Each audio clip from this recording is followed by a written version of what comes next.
Bon après-midi tout le monde et bienvenue à cette dernière session du projet TSA.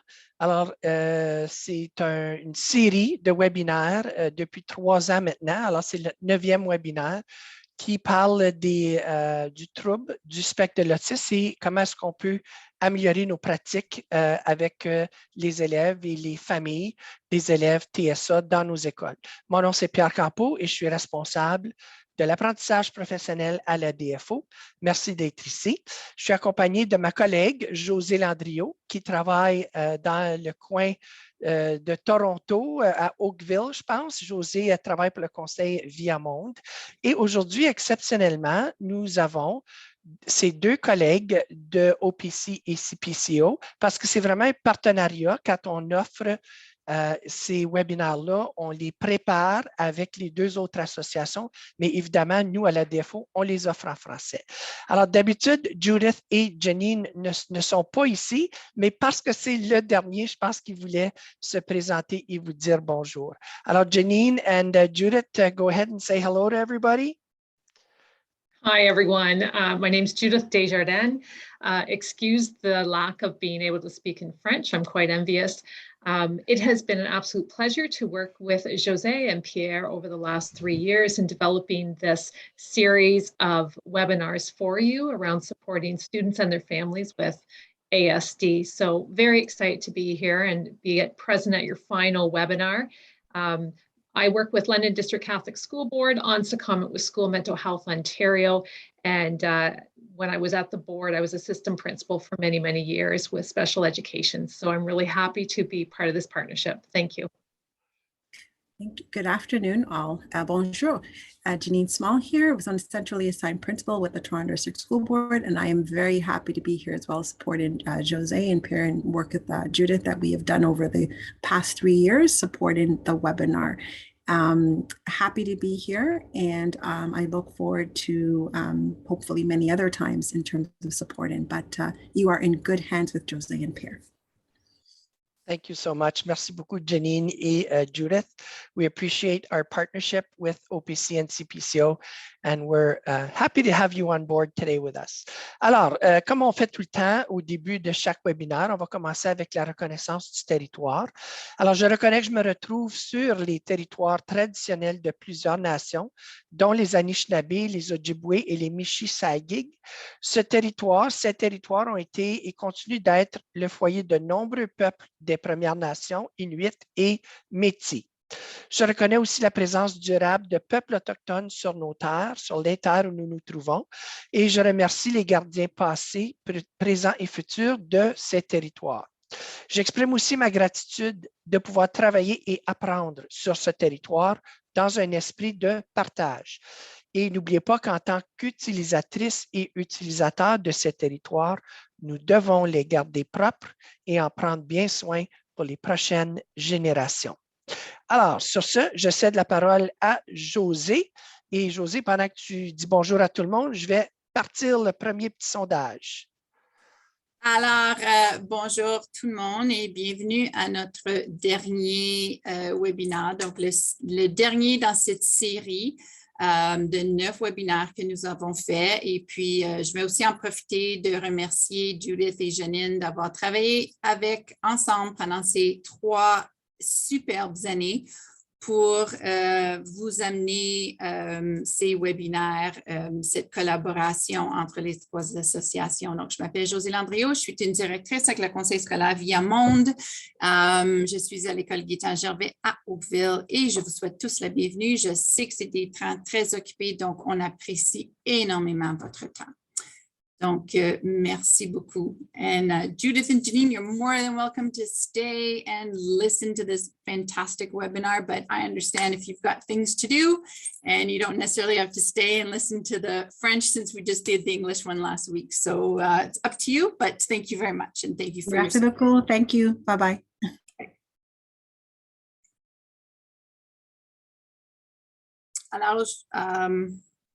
Alors, je vois bien que 100% des personnes qui sont ici en ce moment viennent de l'élémentaire. Donc, on va continuer parce que le temps avance, puis je sais qu'on est très, très, très occupé. Donc, et puis on a des gens qui sont en direction adjointe du nord et du sud. Donc, superbe.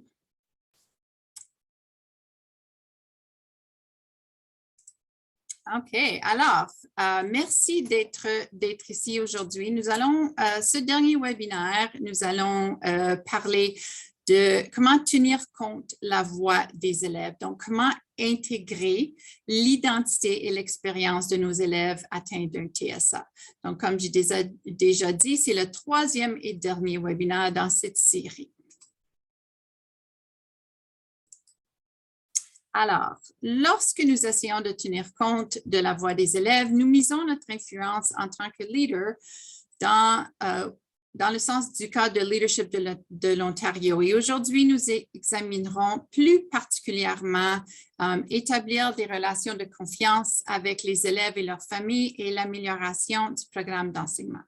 Ces éléments nécessitent que les directions et directions adjointes des écoles utilisent leurs ressources cognitives, et surtout leurs connaissances sur les conditions à l'école et dans la classe qui touchent directement l'apprentissage des élèves afin de continuer de placer les élèves, particulièrement ceux ayant un TSA, au centre de leur travail. Comme vous le savez bien, dans nos positions de responsabilité, on doit faire des efforts de mettre de côté nos propres préjugés et travailler avec nos élèves et leurs familles afin de comprendre leur réalité et tisser des liens de confiance. La culture va bien au-delà des concepts généraux d'ethnicité, de race ou de religion. Elle est aussi reflétée dans les diverses identités sociales de nos élèves, leur système de connaissances et leur raison d'être dans le monde. Il n'est pas nécessaire de tout maîtriser les cultures afin d'être culturellement compétent, mais d'avoir une ouverture d'esprit et être à l'écoute et saisir les occasions pour en apprendre davantage. En connaissant nos élèves, leurs identités, leurs capacités, leurs expériences, nous pouvons, en tant qu'éducatrice, éducateur, en tant que leader, créer les conditions nécessaires à un apprentissage dynamique et approfondi, ainsi que des environnements qui reflètent les qualités des élèves afin de les valoriser. Notre but est d'accomplir ce travail en partenariat avec les élèves, leurs familles, la communauté, les aînés et le personnel. En faisant ce travail en équipe, nous apporterons des changements durables dans nos écoles, nos classes et surtout dans la vie de nos élèves, là où ça compte le plus. Alors, je vous demande de prendre un moment à réfléchir à ces questions. Comment les compétences culturelles se rattachent-elles aux élèves ayant un TSA? Et que faites-vous pour donner une voix à votre communauté scolaire et en tenir compte? Vous pouvez mettre vos réponses dans le clavardage si vous le désirez. Alors, cette monographie souligne l'importance capitale de reconnaître les multiples identités sociales de nos élèves et la manière dont elles interagissent avec le monde. Elle est conçue pour permettre aux enseignants et enseignantes de comprendre les pratiques d'enseignement qui font participer les élèves, quelle que soit leur expérience d'apprentissage, leurs forces, leurs besoins et leurs intérêts.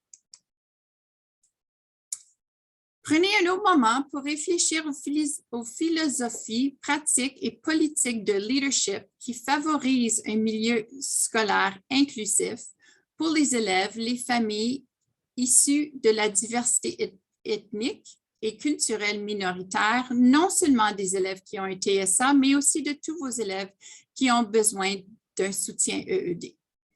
Afin d'offrir un soutien à ces élèves et ces communautés marginalisées qui souvent sont désintéressés de l'école, c'est à nous, les directions et les directions adjointes, de communiquer avec ces élèves et leurs familles et d'intégrer les connaissances culturelles à l'enseignement en classe et au programme cadre et aux décisions stratégiques afin que nos élèves se reconnaissent dans l'enseignement. Avez-vous fait un bilan des organisations communautaires de votre région qui soutiennent les élèves ayant un TSA? Dans les secteurs ruraux et minoritaires, comment allez-vous chercher des services en français dans leur langue?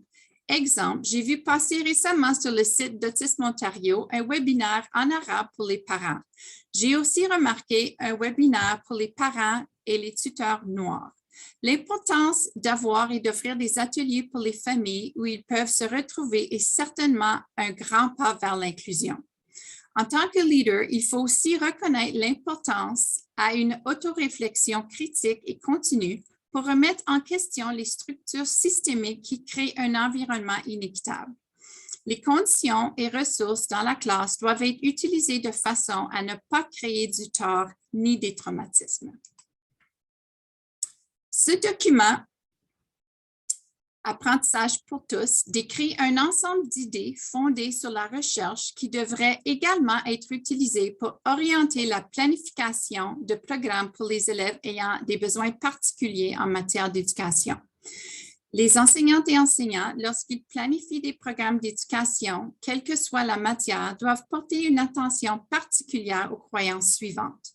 La conception universelle de l'apprentissage et la différenciation pédagogique, qui sont des moyens efficaces et interconnectés de répondre aux besoins de tout groupe d'élèves en matière d'apprentissage et de rendement, mais nous reviendrons à ceci un peu plus tard.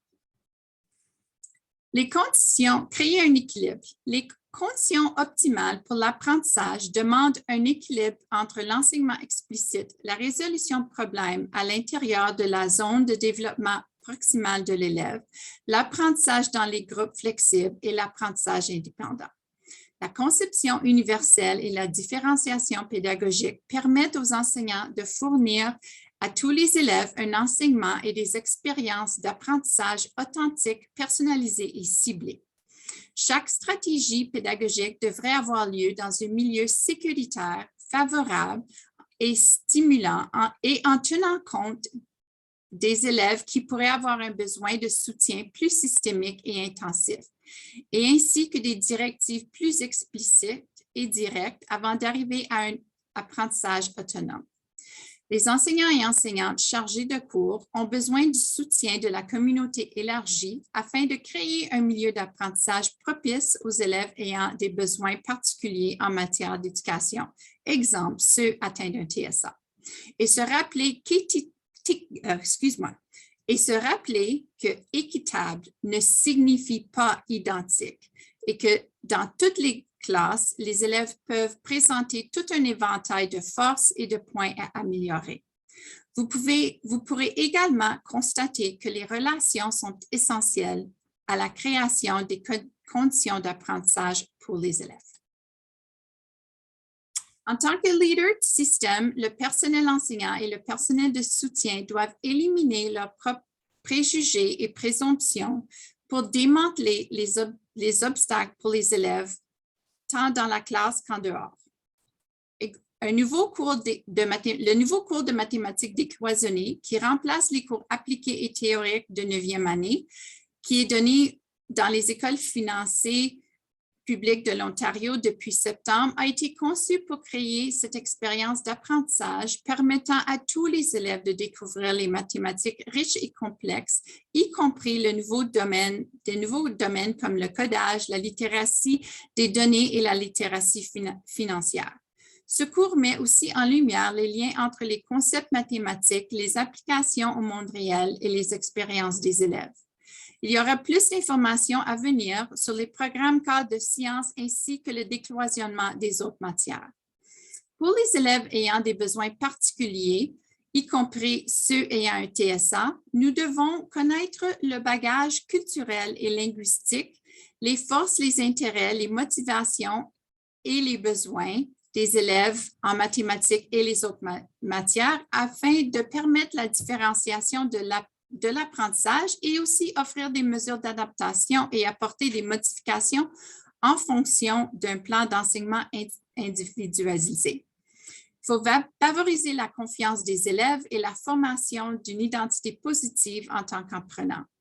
Aussi, tenir compte des connaissances antérieures des élèves et faire le lien entre ce qu'ils connaissent et ce qu'ils doivent apprendre.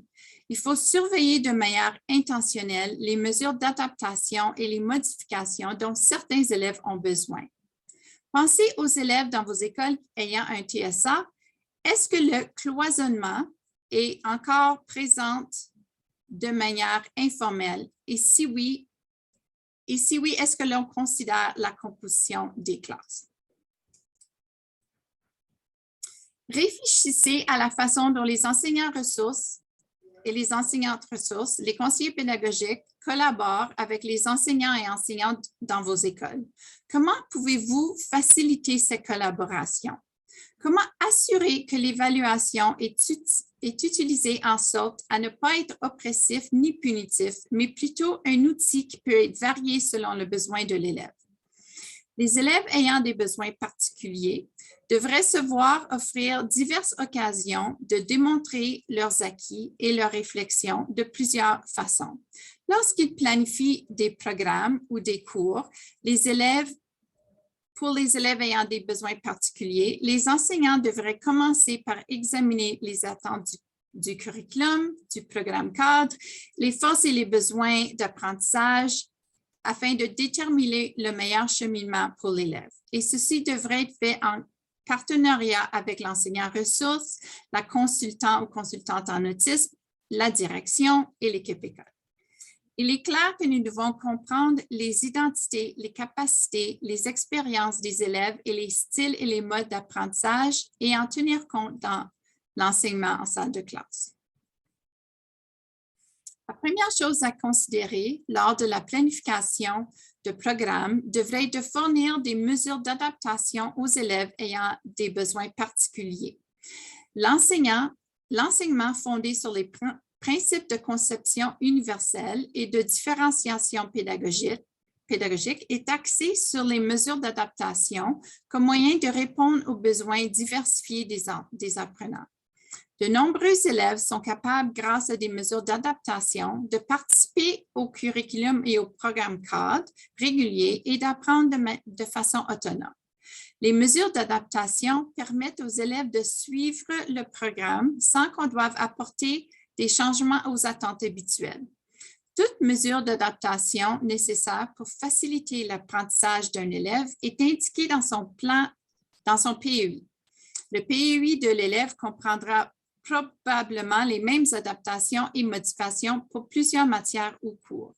Nous trouvons trois types de mesures d'adaptation. Pédagogiques, donc les changements et les stratégies d'enseignement comme style de présentation, méthode d'organisation et utilisation de technologies et de différents médias. Milieu, changement dans la classe ou le milieu scolaire, place spéciale, éclairage particulier, son et évaluation, changement dans les procédures d'évaluation qui permettent à l'élève de démontrer ses acquis, donner du temps supplémentaire pour effectuer tests travaux et permettre les réponses orales aux questions d'évaluation. Modifications. Les modifications doivent être indiquées de manière à ce que l'élève et ses parents comprennent non seulement les attentes exactes quant à ce que l'élève devra connaître ou est en mesure de démontrer de façon autonome, mais aussi les critères qui serviront à évaluer le rendement de l'élève et lui attribuer une note qui figurera dans son bulletin provincial. Au secondaire, la direction détermine les attentes modifiées en équipe qui équivaut la réussite du cours et décidera si l'élève peut recevoir un crédit pour le cours en tenant compte de l'entièreté de celui-ci. Cette décision doit être communiquée aux parents et à l'élève bien à l'avance. Donc, c'est ici au secondaire qu'on voit si l'élève travaille vers un certificat ou un diplôme. Donc, c'est certain que c'est un travail de collaboration et tout dépend du PEI et du profil de l'élève. Donc, c'est un grand travail d'équipe. Pour apporter de telles modifications, les enseignants doivent connaître le cours et la matière qu'ils modifient. L'apprentissage professionnel sur les nouveaux cours de mathématiques et le décloisonnement des cours de sciences et autres est donc essentiel à l'inclusion des élèves ayant des besoins particuliers. Voici des stratégies que les leaders peuvent adopter lorsqu'il est possible. Grâce à ces stratégies, on peut répondre à la majorité des besoins des élèves au sein de la même école. Donc, enseigner d'une façon qui correspond aux caractéristiques d'un groupe diversifié d'élèves qui s'adapte aux forces et aux points à améliorer de chaque élève. Il suffit d'utiliser les principes et les lignes directrices associées aux approches pédagogiques suivantes. Conception universelle de l'apprentissage, différenciation pédagogique, mesures d'adaptation appropriées, l'approche échelonnée et les 6 volets de la conception inclusive. La conception inclusive est un moyen de contester les pratiques qui nuisent aux élèves marginalisés, souvent les élèves ayant des besoins en particulier en matière d'éducation, tout en gardant les attentes élevées pour tous. Elle consiste d'une approche intégrée liée au processus d'amélioration des écoles pour faciliter la mesure et le suivi des objectifs des plans d'amélioration d'école. L'utilisation d'un modèle de conception inclusive est un bon moyen d'améliorer l'accès, les possibilités, les résultats pour un plus grand nombre d'élèves marginalisés et assurer la réussite de tous. La conception inclusive fait en sorte que les élèves sont toujours la priorité. Lorsque nous connaissons les identités, les capacités, les expériences des élèves que nous servons et savons lesquels sont les plus marginalisés, nous pouvons prendre des décisions éclairées qui favorisent leur réussite. La conception inclusive se divise en 6 volets d'importance égale. Les enseignants peuvent les aborder par des questions qui leur permettront de commencer leur enseignement au bon endroit. Les volets sont les suivants: conception de l'enseignement, participation des parents, des familles, des aînés et des communautés, le milieu comme le 3e enseignant, le renforcement du leadership et des capacités du personnel, l'analyse des données et la prise de conscience et la voix des élèves. Au cœur de la conception inclusive, on trouve une approche anti-oppressive qui encourage le personnel enseignant à prendre conscience de l'impact de leurs actions et réfléchir à ce qu'ils mettent en place afin de soutenir les élèves sans leur causer du tort. Prime abord, ce modèle nous encourage à comprendre que l'équité est une compétence de leadership qui est nécessaire pour favoriser la réussite et le bien-être des élèves. La conception inclusive devrait être partout dans les classes, les écoles et dans les conseils. La présentation aujourd'hui porte sur les volets la voix des élèves et le milieu comme le 3e enseignant. Réfléchissez à votre rôle de direction ou direction adjointe et réfléchissez à quelle approche fondée sur la conception inclusive adoptée comme processus de planification peut faire pour votre travail de soutien les élèves ayant un TSA dans l'école. La conception inclusive place l'élève au centre de la conversation et incite les leaders, lorsqu'ils planifient l'amélioration de l'école, à tenir compte de l'identité, des expériences, des besoins et de l'histoire des élèves et de ceux qui sont les plus marginalisés et ne réussissent pas académiquement. Cela nécessite de mieux comprendre comment concevoir du matériel et des milieux d'apprentissage qui protègent les droits de tous les membres de cette communauté scolaire. La conception inclusive facilite, avec la consultation appropriée des aînés, l'intégration efficace de l'éducation et de l'identité autochtone dans le processus d'amélioration dans les écoles. Comment abordez-vous ces questions lorsque vous réfléchissez au soutien des élèves ayant un TSA ou des besoins particuliers en EED? Comment encourageons-nous et soutenons-nous la voix des élèves? Communiquez avec eux la vision de l'école et les faire participer à son exécution. Ils ont de l'importance. Quelle approche fondée sur les données probantes utilisons-nous pour assurer que les élèves ont leur mot à dire dans les décisions et appuyer le développement de leur voix et de leur argentivité en ce qui a trait à l'amélioration des écoles?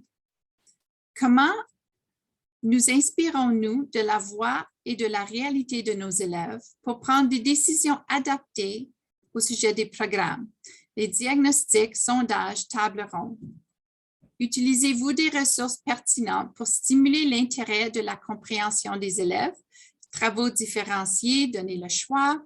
Comment assurons-nous que les élèves ont une voix au sein des décisions? Conseil des élèves, club pour les élèves dirigé par les élèves. Comment avons-nous tenu compte des identités, des savoirs culturels des élèves dans notre soutien des programmes et de santé mentale ou bien-être des élèves? Que pouvons-nous faire pour aider les élèves à vivre des réussites, les encourager à défendre leur propre intérêt? Il faut continuer à mettre en place des classes riches et fondées sur l'équité, répondre à la diversité culturelle dans nos salles de classe, comme il se doit d'utiliser des ressources pertinentes. On se doit d'avoir des conversations courageuses. On doit se concentrer sur des perspectives, discuter des préjugés et des obstacles. Les élèves peuvent cerner les leurs. Communiquez avec les élèves, penchez-vous sur les réflexions, métacognition et compétences interreliées dans les documents du curriculum. Réfléchissez à des stratégies suggérées ainsi que des mesures à prendre. Le mouvement de la neurodiversité. Alors, ce mouvement promue un modèle de service fondé sur la différence plutôt que les déficits. Changement de paradigme d'un modèle médical à un modèle social. L'autisme fait partie de la neurodiversité. La neurodiversité, comme vision du monde, remet en question les suppositions des façons d'être culturelles qui ne sont pas, dans les mots de la militante Joyce Davidson, compatibles avec l'autisme, surtout en ce qui concerne les comportements sociaux attendus. C'est un élément essentiel lorsque nous créons les conditions d'apprentissage nécessaires pour soutenir les élèves ayant un TSA. Alors, en regardant ces questions à se poser, alors, est-ce que j'utiliserais ce langage si je discutais avec une personne autiste? Mon langage suggère-t-il que les personnes autistes sont nécessairement inférieures aux autres ou suppose-t-il qu'il leur manque quelque chose de fondamental pour être des êtres humains? Mon langage suggère-t-il que l'autisme doit être corrigé, guéri, contrôlé ou évité? Mon langage médicalise-t-il inutilement l'autisme lorsque je décris les mesures de soutien? Question à nous poser. Est-ce que j'utilise certains mots ou phrases parce qu'ils sont traditionnels dans mon domaine, même si des personnes autistes ont signalé qu'un tel langage peut être stigmatisant? Mon langage fait-il inutilement sentir aux personnes autistes qui sont différentes en suggérant que leurs caractéristiques n'ont aucun lien avec celles des personnes non autistes? La voix des élèves. Alors, réfléchissez à la structure organisationnelle de votre conseil scolaire au niveau élémentaire et secondaire. Les rôles importants, transition, les rôles importants dans l'entrée des élèves à l'école, passage au secondaire et à l'éducation postsecondaire. Certains élèves ont aussi exprimé leur désir de se faire des amis dans leur nouvelle école et parlent de difficultés à cet égard. Comment mettre en place une culture scolaire inclusive pour aider les élèves ayant un TSA lors de leur arrivée dans votre école? Voici des réflexions d'élèves ayant un TSA à propos du passage de l'école élémentaire au secondaire. Les enseignantes et enseignants devraient connaître les différents clubs auxquels on peut se joindre pour nous en parler. Mon enseignante de 8e année voulait que j'essaie de comprendre par moi-même avant de demander de l'aide. Elle disait que c'était comme ça au secondaire. J'aurais aimé savoir qu'il y aurait beaucoup de devoirs à faire et certaines matières étaient très difficiles. Se faire des amis peut être très difficile. Comme je reviens chez moi en autobus scolaire, je ne peux pas participer aux activités parascolaires. Avez-vous pensé à collaborer avec les écoles nourricières? ceux qui sont au palier secondaire. Alors, encore une fois, la voix des élèves. J'aurais aimé pouvoir rencontrer mes nouvelles enseignantes et mes enseignants avant le début de l'année scolaire. J'aime être traitée comme un jeune adulte. La marche n'est pas aussi haute qu'on le pense. Je trouve parfois que la charge de travail est un peu trop élevée. Je crois que les enseignantes et enseignants de 8e peuvent nous être de grande aide lorsqu'ils connaissent très bien nos principaux intérêts. Ils peuvent alors nous aider à choisir l'école, les cours qui nous conviennent le mieux. La communication non verbale est aussi importante que la communication verbale. Nous devons toutes et tous prendre conscience de ce que nous valorisons involontairement lorsque nous pensons à la voix des élèves. Le langage corporel, le sourire, le contact visuel, la voix, le ton, les expressions faciales, les technologies adoptées, les technologies d'assistance. Voilà d'autant d'éléments importants que les élèves non-verbaux utilisent pour communiquer. Nous devons y prêter attention. Alors, présumer qu'un enfant non-verbal n'a rien à dire est comme présumer qu'un adulte sans voiture a nulle part à aller. Je trouve cette citation très, très puissante.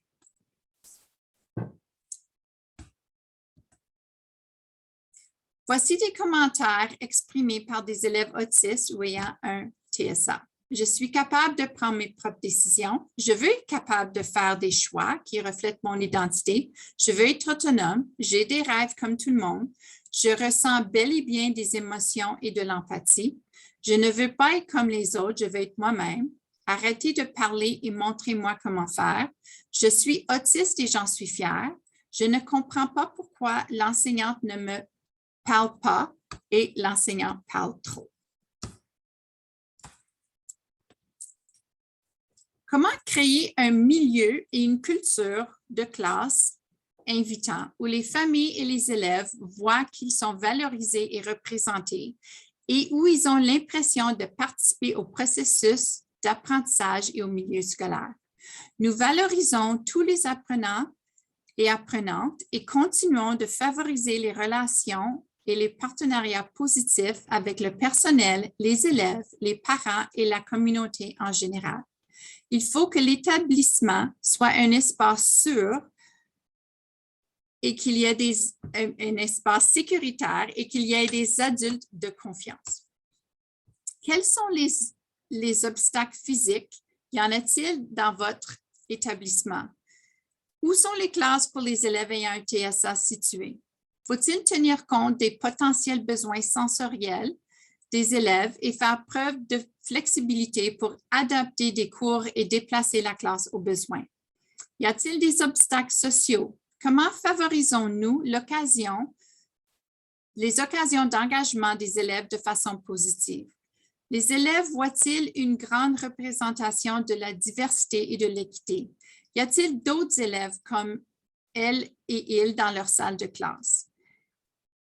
Y a-t-il des événements qui font participer les élèves ayant des besoins particuliers? Y a-t-il des bannières qui reflètent la diversité, des babillards électroniques, etc.? Y a-t-il un lien explicite entre les identités, capacités et expériences des élèves et le milieu d'apprentissage? Quelle approche avez-vous adoptée pour veiller à ce que le milieu soit intentionnellement conçu pour inviter, représenter et soutenir les élèves et leurs familles dans la communauté scolaire? Les classes aujourd'hui permettent généralement aux élèves d'être plus actifs et actifs et de participer à des travaux collaboratifs en leur donnant plus de choix quant aux endroits qu'ils travaillent, à la manière dont ils travaillent et au matériel qu'ils utilisent. Dans ce type d'environnement, les enseignants doivent créer des espaces pour les élèves et les matériels pour les activités. Exemple, co-créer des horaires et des routines virtuelles avec les élèves, intégrer des pauses pour bouger durant la journée pour favoriser l'activité physique et l'autorégulation, enseigner à l'extérieur dans la communauté, dans les milieux authentiques, donner des travaux pertinents pour les élèves, faire jouer les élèves quel soit leur âge, leur niveau, leur année. Le jeu et l'apprentissage sont interreliés. Racontez et écoutez des histoires. Cherchez l'histoire dans l'apprentissage. Comment pouvez-vous aussi souligner les traditions orales? Nourrir les intérêts dès que c'est possible. Faire des liens entre les programmes cadres et ce qui intéresse le plus les élèves. Former des groupes flexibles et permettre différents choix pour la formation d'équipe, y compris la possibilité de bien travailler individuellement et bien accueillir les élèves qui font ce choix. Les classes aujourd'hui permettent généralement aux élèves d'être plus actifs et actifs et de participer à des travaux collaboratifs en leur donnant plus de choix. Dans ce type d'environnement, les enseignants doivent créer des espaces pour les élèves. Pourquoi les supports visuels sont-ils efficaces? Les élèves ayant un TSA peuvent avoir de la difficulté à suivre les directives verbales. C'est souvent le cas des élèves qui ont du mal à traiter de l'information verbale et qui ont une faible mémoire de travail. La prévisibilité atténue l'anxiété que la plupart des élèves ayant un TSA ressentent lorsqu'ils sont incertains des activités prévues ou ne connaissent pas l'horaire de la journée et ne savent si elle va changer. Pour favoriser leur autonomie, les enseignants et enseignantes peuvent utiliser des supports visuels pour diriger ces élèves en leur indiquant et pointer à l'image qui leur montre ce qu'ils doivent faire. Lorsque nous abstenons d'utiliser des mots, nous donnons aux élèves l'occasion de résoudre le problème et d'effectuer la tâche par eux-mêmes. Les éléments à prendre en compte et à intégrer à l'apprentissage et aux discussions avec les enseignants chargés de cours. Certains élèves peuvent avoir acquis une compétence, par exemple, savoir quel matériel récupérer dans leur bureau pour une activité, mais ils peuvent avoir du mal à se souvenir du tout. Les listes de vérification visuelle donnent un coup de pouce à leur mémoire à la manière d'un agenda. Certains élèves autistes ont non seulement de la difficulté à composer avec des sons que la plupart des gens trouvent dérangeants, genre des alarmes, voitures, papier, peut-être que nous, on n'entend pas ou que ça ne nous dérange pas, mais peuvent aussi réagir négativement à des sons que nous ignorons. Ils peuvent aussi avoir une réaction face à des coups frappés à une porte, hurlement d'une sirène ou même l'intercom. Il est important de se rappeler que les élèves peuvent trouver certains sont très bénéfiques ou agréables et qu'on peut utiliser ces sons pour les aider. Exemple, de la musique relaxante, apprécier les sons de l'eau, etc. Un élève ayant un système sensoriel sensible peut distinguer plusieurs odeurs à n'importe quel instant. Des souliers mouillés d'un camarade, le glaçage sur un petit gâteau, l'odeur enfermée d'un casier, ce sont que quelques exemples. Alors, c'est important de tenir compte de ceci. Certaines odeurs dans l'école peuvent aussi avoir des effets néfastes sur nos élèves et peuvent causer des problématiques pour nos apprenants autistes. Certaines personnes autistes éprouvent également une grande sensibilité à la lumière. L'éclairage fluorescent, très courant dans les salles de classe, peut nuire à l'apprentissage et au comportement et au confort des élèves autistes et aussi plusieurs autres élèves. La possibilité de choisir en différentes places dans la classe peut améliorer l'expérience d'apprentissage de tous nos élèves. La conception universelle de l'apprentissage consiste à prévoir des stratégies d'enseignement et d'apprentissage qui répondent aux besoins de tous les élèves lorsqu'on planifie l'enseignement. Elle est conçue pour aider les enseignants et enseignantes à élaborer des programmes cadres qui sont accessibles à tous, les élèves, que ce soit leur capacité.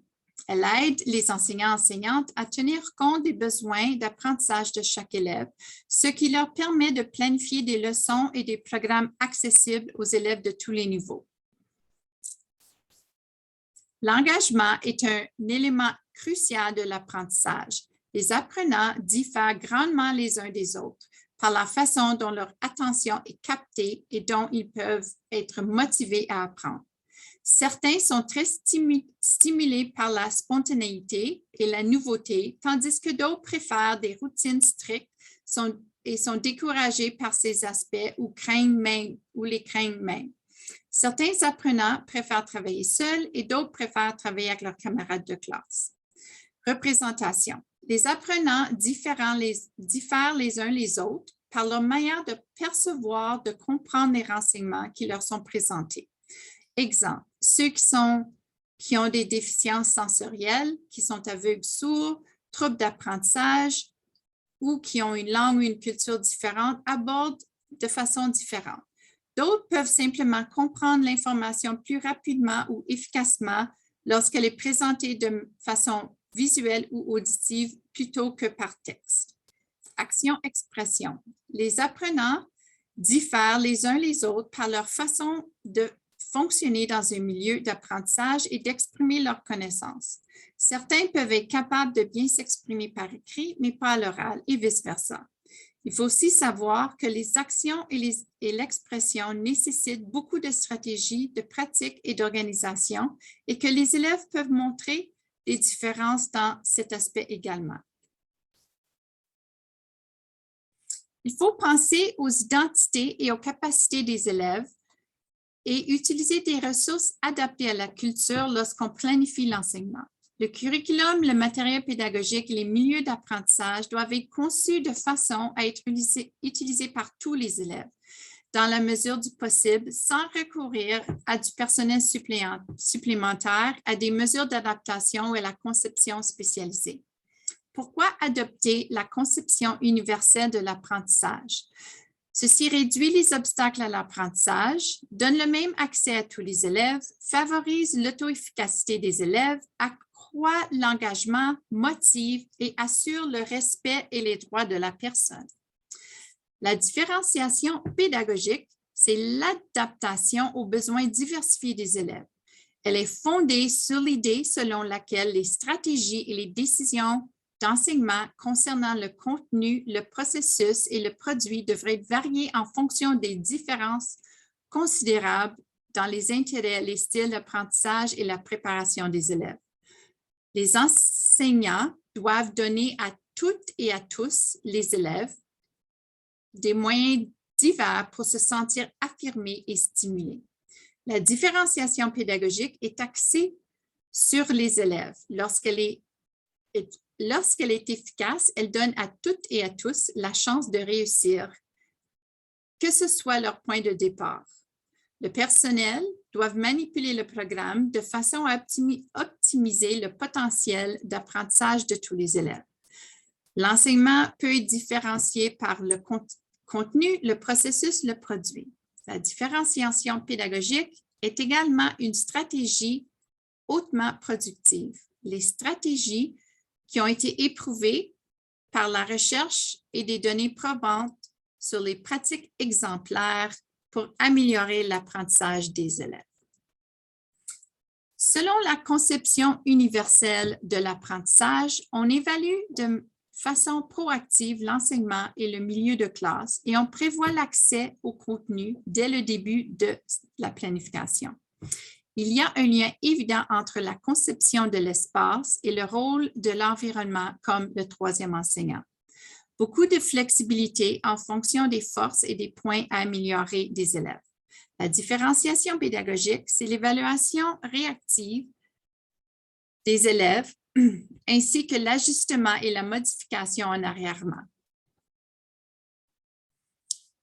Alors, nous avons une approche échelonnée. Donc, le milieu, échelon 1, donc c'est le milieu de classe type, tous les élèves, 80 à 95%, bénéfique pour tous, une programmation universelle. Les stratégies pédagogiques d'enseignement utilisées à cet échelon reflètent les méthodes de différenciation pédagogique, de conception universelle et de l'apprentissage. Les cours sont structurés et planifiés de façon à appuyer chaque élève sans égard aux anomalies et les objectifs du curriculum ne sont pas modifiés. Pendant ce processus, l'enseignante ou l'enseignant chargé de cours surveille le progrès des élèves, prend note des élèves qui ont de la difficulté et prennent du retard. Il veille à ce que tous les élèves aient un texte et sont capables de lire, donnant le choix, veille à ce que tous puissent répondre, donne le choix pour favoriser l'engagement de chacun et chacune, commence là où les élèves sont rendus dans leur cheminement, créer des moyens d'évaluer les acquis et montrer aux élèves ce qu'ils ont appris. L'échelon 2, certains élèves, donc entre 5 à 15% d'intervention de groupes ciblés.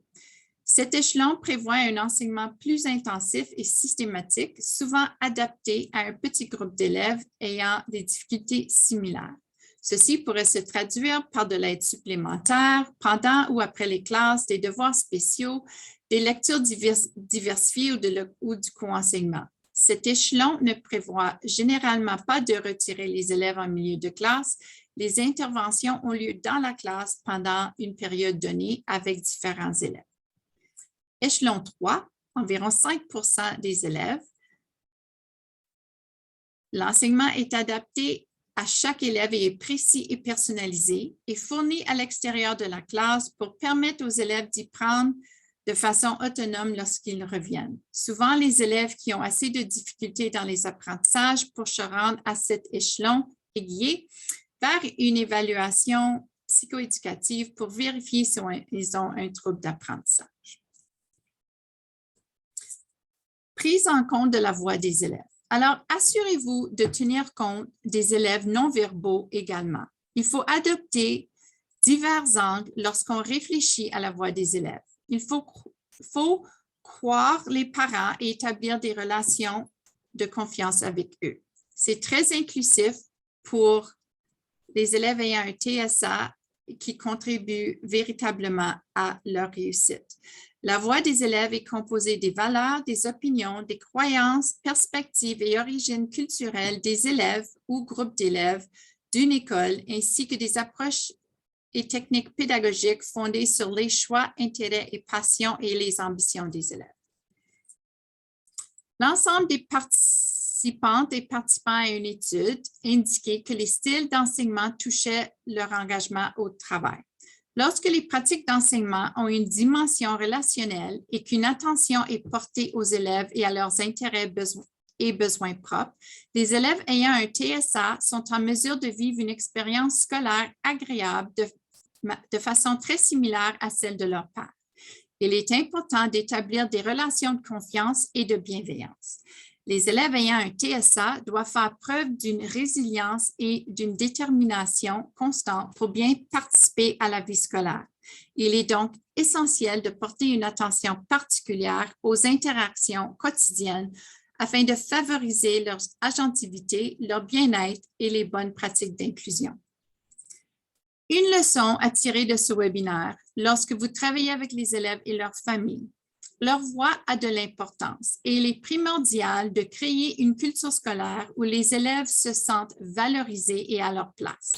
Votre vision des élèves ayant un TSA influence le soutien qu'ils reçoivent. Réfléchissez à votre style de leadership en adaptant votre leadership à la culture pour concrètement placer les élèves au centre de tout ce que vous faites. Nous vous laissons avec cette citation.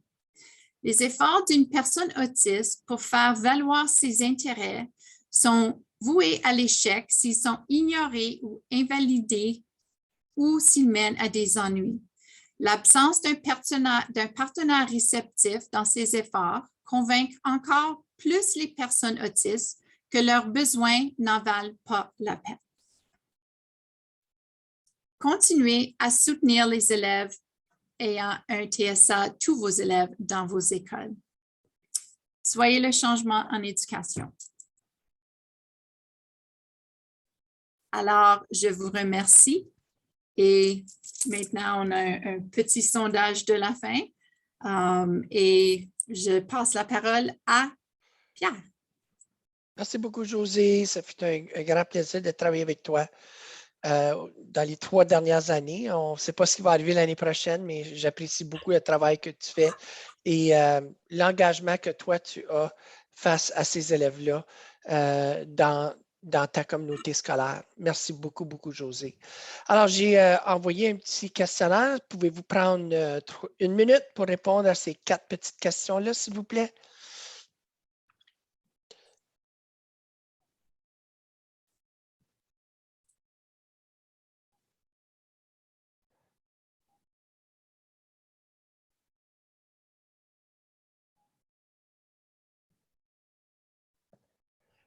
Donne encore quelques secondes. Alors, les gens apprécient, ils trouvent que c'est un bon, le choix de la durée était approprié. Et puis, c'est des nouveaux apprentissages ou une réaffirmation du savoir, ou un peu des deux. Alors, merci beaucoup tout le monde. Je vous souhaite une belle fin de journée et une belle fin d'année scolaire. Prenez soin de vous et prenez soin de ceux que vous aimez. À la prochaine. Merci.